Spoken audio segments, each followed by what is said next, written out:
Halo semuanya, perkenalkan nama saya Luciana Puput, saya dari Prodi Komputer A7. Di sini saya akan memberi tutorial cara perakitan komputer menggunakan simulasi Cisco. Ya, Cisco IT Essential Virtual Desktop. Baik, di sini saya menggunakan LAIR. Dalam LAIR ini memiliki beberapa komponen seperti power supply, motherboard, adapter card, internal drive, terus drive in, external by, internal kabel, external kabel. Untuk yang pertama-tama saya memasang power supply. Kita tarik power supply-nya, kita letakkan di yang kuningan nih. Oke. Untuk power supply-nya kita sesuaikan seperti ini. Oke. Kalau udah dirasa-rasa udah sesuai, kita klik di tengah. Oke, kita pasang scrubnya. Fungsi power supply itu sendiri fungsinya tuh menyediakan sumber daya listrik. Karena power supply-nya udah, kita klik OK. Sekarang kita ke motherboard.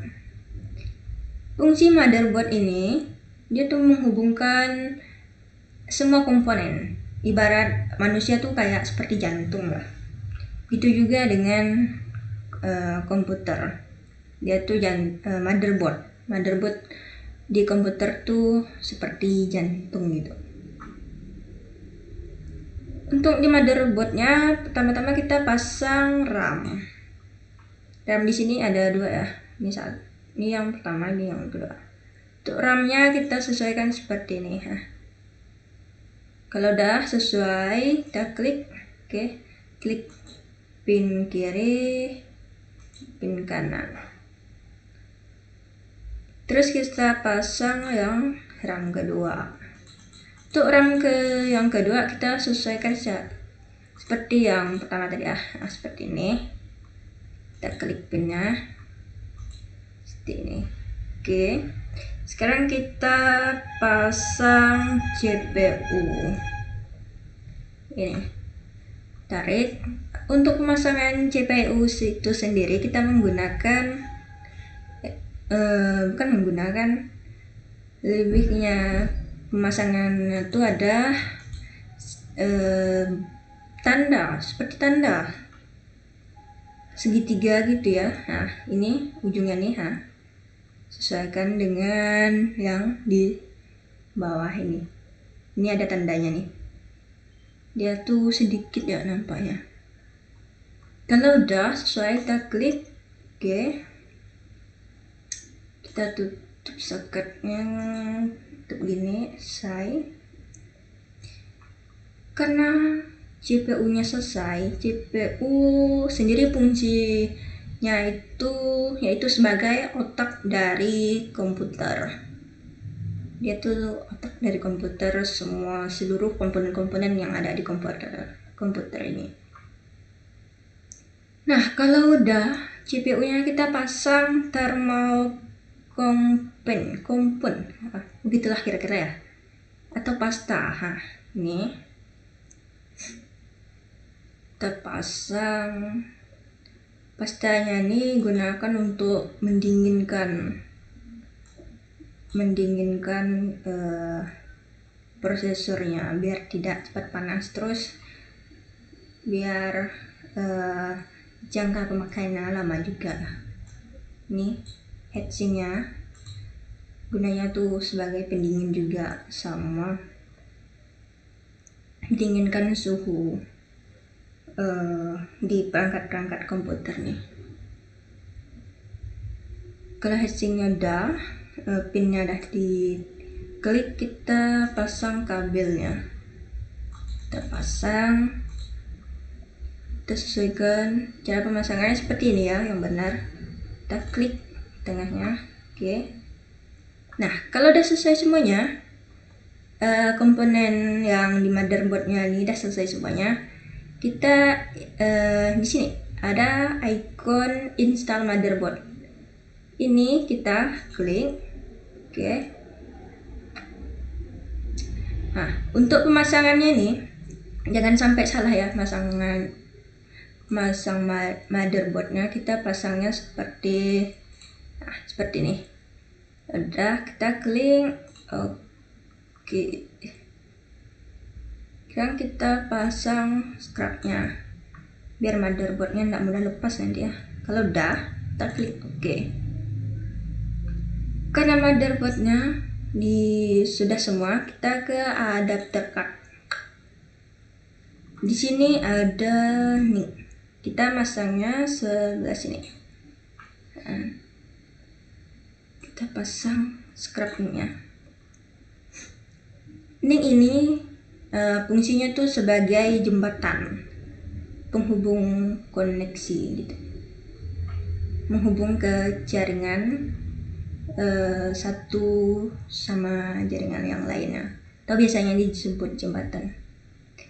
Karena ini udah, kita pasang wireless. Fungsinya hampir sama sih, seperti ini juga, cuma bedanya tuh di bagian port atau lubang gitulah. Itu menurut informasi yang saya baca ya, jujur saya copy paste dari Google. Kalau itu udah, sekarang kita pasang video adapter. Fungsinya video adapter tuh biar resolusi dari sebuah video tuh bagus, atau bahasa kerennya tuh HD gitu ya Pak. Kalau udah, kita pasang scrubnya. Karena ini semua kita klik oke. Kita ke internal drive-nya lagi ya.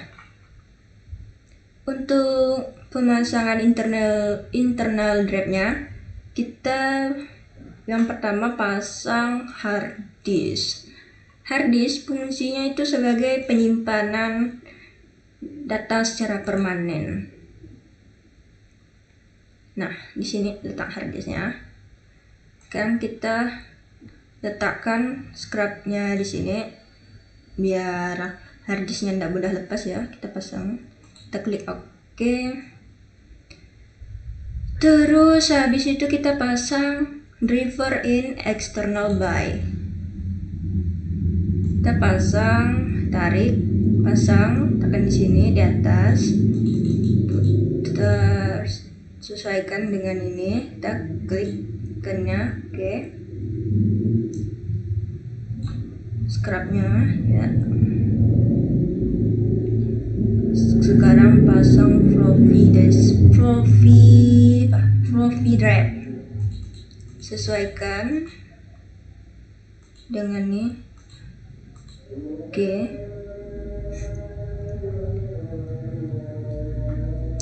Kabel floppy itu fungsinya tuh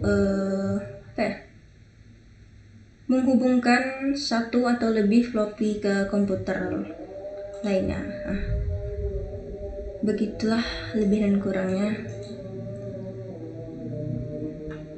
Setelah itu, karena bagian driver in external by udah semua, kita ke internal kabel. Nah, sini nih banyak kabel nih. Kita pasang yang nah dulu ya. Kita pasang yang nih pin 4 dulu. Pasang ke sini. Pasangnya seperti ini. Oke, dah. Sekarang kita pasang yang pin yang 20. Pasang ke sini. Sesuaikan. Oke. Terus sini kabelnya yang bagian ini ke sini. Dia akan otomatis terpasang. Terus yang ini ke sini. Kita sesuaikan kabelnya. Oke. Ini dia ke hard disk.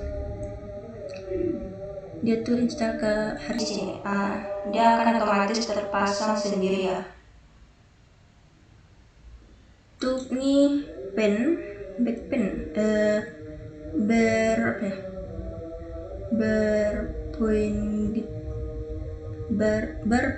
power. Kira-kira seperti itu lah ya, tapi yang saya tahu ini namanya kabel pen. Maaf jika saya salah. Karena terus kita pasangnya sebelah sini. Oke, klik sesuaikan. Klik ya, selesai. Karena kabel-kabel yang selesai, yang bagian dalamnya ini, sekarang kita pasang kabel patah. Kita letakkan di sini. Kabel patah tuh fungsinya tuh sebagai untuk menghubungkan menghubungkan perangkat penyimpanan lainnya ke motherboard. Kalau ada yang salah tolong diperbaiki lagi ya. Untuk patahnya ini satunya menghubung ke sini. Dia sesuaikan seperti ini. Oke. Karena patahnya selesai, kita ke floppy lagi. Letakkan di sini, di bagian kuningan tadi ya. Sesuaikan. Oh salah ya. Gini.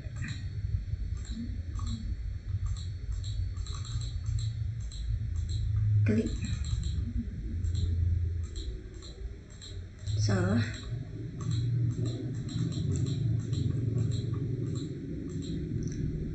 Pasangnya oke, udah selesai. Fungsi kabel floppy itu menghubungkan satu atau lebih floppy ke komputer yang lain. Ke komputer itu sendiri, bukan komputer yang lain. Bisa sesuaikan. Karena floppy-nya udah, kita pasang SATA. Fungsi SATA ini sebagai penghubung penyimpanan massal ya. Kita letakkan bagian sini. Penghubung massal menghubungkan seperti HDD, SSD.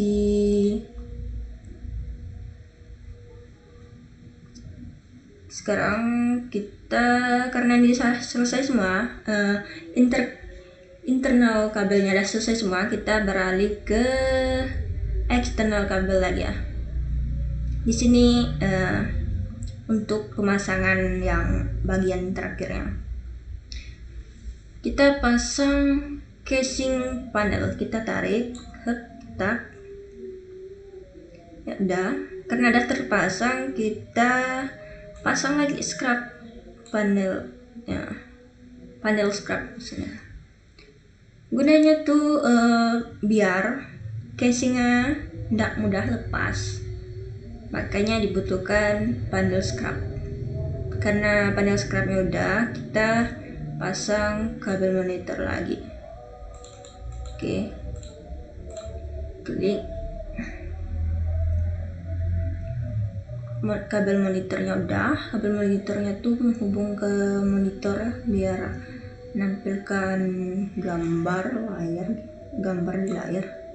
Sekarang kita pasang keyboard. Ini keyboardnya ini bentuk lama ya. Kalau bentuk terbaru tuh dia tuh kayak bentuk apa ya, USB kah apa gimana sekarang. Udah lupakan saja itu. Kita beralih ke pemasangan keyboard. Kita klik, selesai pemasangan keyboardnya. Sekarang kita pemasangan mouse. Oke, sesuaikan pemasangan mouse-nya. Untuk pemasangan mouse-nya nih, ini yang apa ya, sudutnya ini itu menghadap ke kanan. Seperti ini. Ini sekedar tips ya guys. Sekarang kita pemasangan USB. Kita pasang, klik, sesuaikan. Oke, dah terpasang semua. Nah, kita next. Di sini ada kita pemasangan Ethernet. Nah, Ethernet ini untuk menghubung ke jaringan. Untuk menghubung ke jaringan LAN, kabel LAN.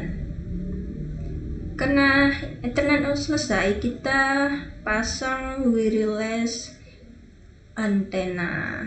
Nah, pasang. Untuk pemasangan wireless antena itu sekarang udah jarang digunakan. Kalau saya sendiri jarang-jarang lihat yang di komputer tuh untuk zaman yang sekarang wireless nih. Kurang tahu sih kalau yang ada yang masih pemakaian lama, mungkin masih ya. Nah, ya, pemasangan yang terakhir tidak lupa dengan power cord atau kabel power. Ini menghubung ke listrik.